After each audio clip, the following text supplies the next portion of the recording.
बहुत सो चुके नींद में बहुजन, अब से जग जाऊं। छोड़ के सारे सिकवे गिले मिशन में लग जाऊं।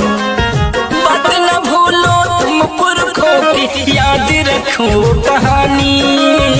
मांगे से हक मिला कभी ना, देनी पड़ी कुर्बानी। के भीम जी की मेहरबानी बदल गई जिंदगानी। भीम जी की मेहरबानी बदल गई जिंदगानी।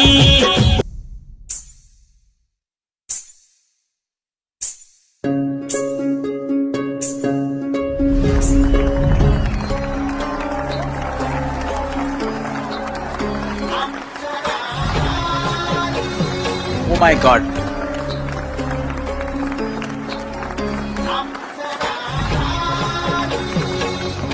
Oi, oi, oi, oi.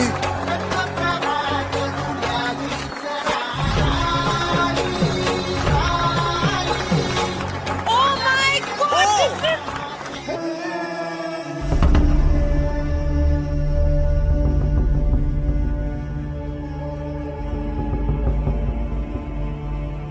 जय भीम सर, नमस्ते।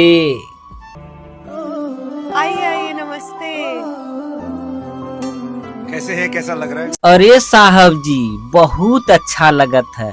साहब जी हमारे बाबा साहब का फोटो देख के, मूर्ति देख के लोग जरन है।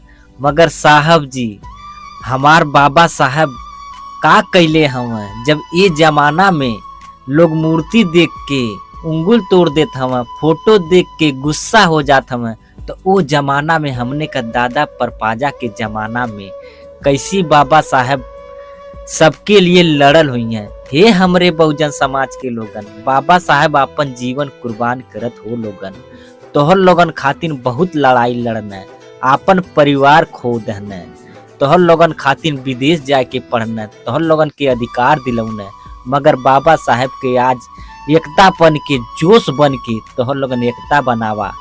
बाबा साहब ये कैसन जमाना रहे कि हमने के पानी पियले का अधिकार ना रहे, हमने के छोड़ा स्कूल जैले का अधिकार ना रहे, शिक्षा प्राप्त कैले का अधिकार ना रहे, और तो और छोड़ा मंदिर जैले का अधिकार ना रहे। जमीनिया पर चलल जाना तो सोचा कि अरे जमीनिया पवित्र हो जा। बहुत कठिनाई उठौले हमने का दादा परपाजा। आज हमने बिस्लरी का पानी पियल जाता नसीब ना रहे। ये भैया लोगन बाबा साहब का ही देन है कि आज हमने फिल्टर का पानी पियल जाता है, जहाँ मन का तहाँ 10 बात बोल के निकल जाता है। ये बाबा साहब का देन है। मगर ये जमाना में लोग बहुत लोग जरत हम, बाबा साहब के सोचन का दहले हम। बाबा साहब तो लोगन खातिर आज़ादी दे देले हम। बाबा साहब अगर ना होता तो आज भी हमार देश गुलाम के तरह जियत, हमारे देश में कभी विकास ना होत। हमार देश जीवन डेवलप करत है, ई देश ना रहत, ई गुलाम का देश रहत। विदेश वाले बड़ा मजा पाते हैं, कहते वाह क्या इंडिया है। आज इंडिया इंडिया ना रहत, इंडिया से भी गुलाम का जिंदगी जियते हैं। आज हमार भारत जोन है, ई जोन है गुलाम का देश ना है, आजाद का देश है। ये बाबा साहब का देन है। ये भैया लोगन बाबा साहब दुनिया में ना आल होते हैं तो आज हमार देश बहुत बेकार हो जात। अच्छा, आप यहाँ क्यों आए हैं? डॉक्टर भीमराव अंबेडकर का गाना लेके आल हिला साहब जी। हमरे बाबा साहब की आंखों में आंसू आ गए जब अपने समाज के लिए सोचें। बाबा साहब अपने जीवन काल में कभी खुल के ना हंस पाऊंगे। बाबा साहब जब अपने समाज के विषय में सोचें, दशा देखें अपने समाज के, तब बहुत उनके दिल रोवे। हमरे समाज में बहुत छुआछूत का पूरी भंडार रहे। बाबा साहब शरण ले लेना। अस बाबा साहब का परिवार कभी ई ना सोचले रहे कि बाबा साहब अपने समाज खातिर अपन जान दांव में लगा दी है। बाबा साहब का परिवार सोचा कि हमने बहुत आगे जाल जाई, बहुत बड़ आदमी बनल जाई हमार साहब जब पढ़ के आई हैं। मगर बाबा साहब परिवार के ना ताका हो, तोहर लोगन के ताके हैं। हाथ जोड़ के विनती है कि अपने समाज खातिर तोहर लोगन भी लड़ा, अपने समाज के आगे लेके चला। माता रमाबाई बहुत अपने जीवन में कठिनाई ठोकर खैनी। साहब के विषय में बहुत सोचें।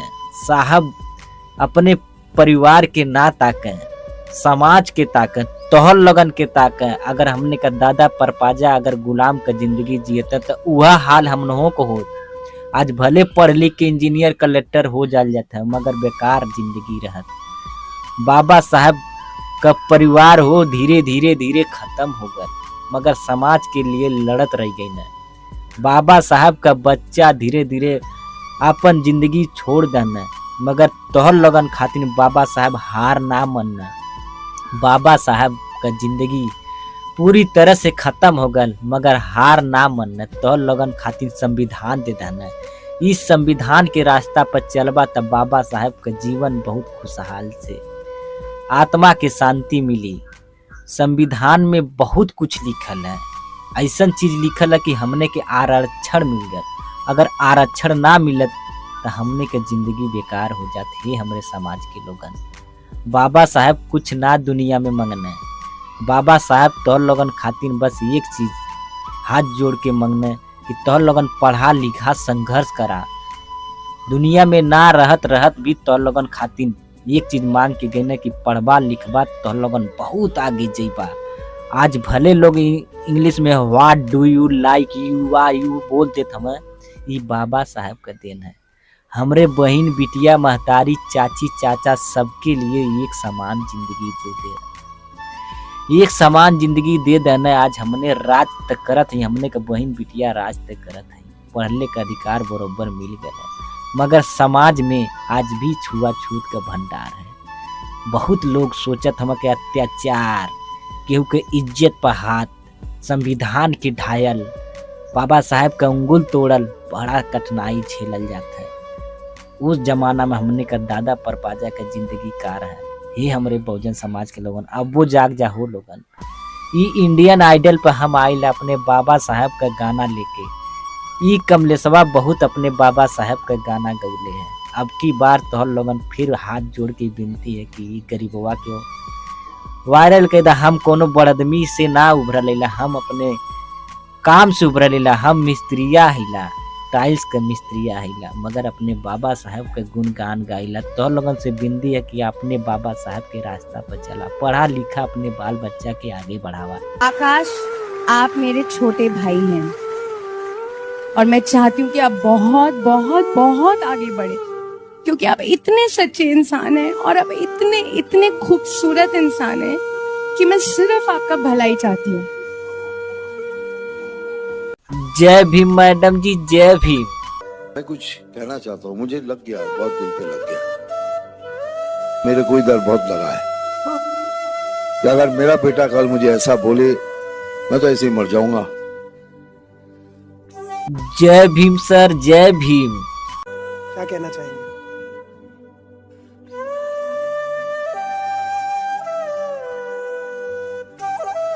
बहुत अच्छा, बहुत अच्छा कि आपने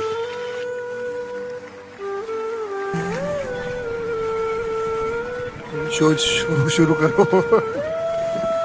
आप क्या गाने वाले हैं? डॉक्टर भीमराव अंबेडकर का गाना गाई। हम बाबा साहब का जब भी गाना गाइला हमार रोवा रोवा पूरा खड़ा हो जाला। हे हमरे बहुजन समाज के लोगन, अब की बार अपने बाबा साहब का फिर गाना गाई, एक कमलेशवा के फिर वायरल कैदा। जय भीम, जय बाबा साहब, जय। बहुत सो चुके नींद में बहुजन अब से जग जाऊं, छोड़ के सारे सिकवे गिले मिशन में लग जाऊं। बात न भूलो तुम पुरखों की, याद रखो कहानी, मांगे से हक मिला कभी ना, देनी पड़ी कुर्बानी के भीम जी की मेहरबानी बदल गई जिंदगानी। ओ भीम जी की मेहरबानी बदल गई जिंदगानी।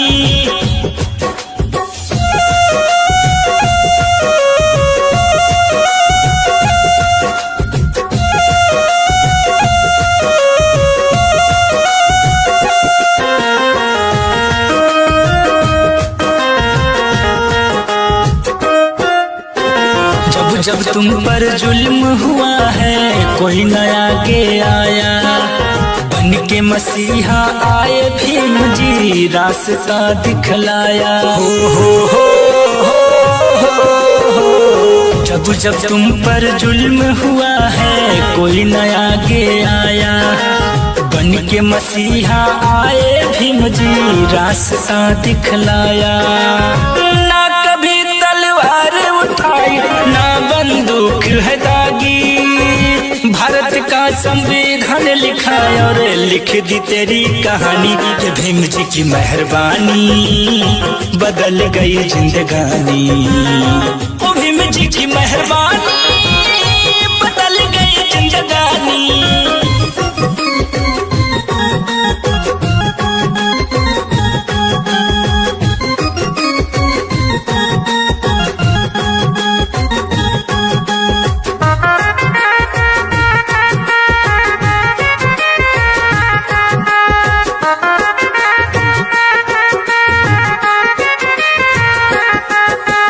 जाति धर्म के नाम पर तेरा शोषण होता आया, पढ़ लिख कर नादान अभी तक बाहर निकल न पाया। जाति धर्म के नाम पर तेरा शोषण होता आया, पढ़ लिख कर नादान अभी तक बाहर निकल न पाया। झूठ के पीछे झूम रहा तू सच तूने ना जानी, तेरे कारण भीम राम ने तोड़ी रीत पुरानी। कि भीम जी की मेहरबानी बदल गई जिंदगानी, ओ भीम जी की मेहरबानी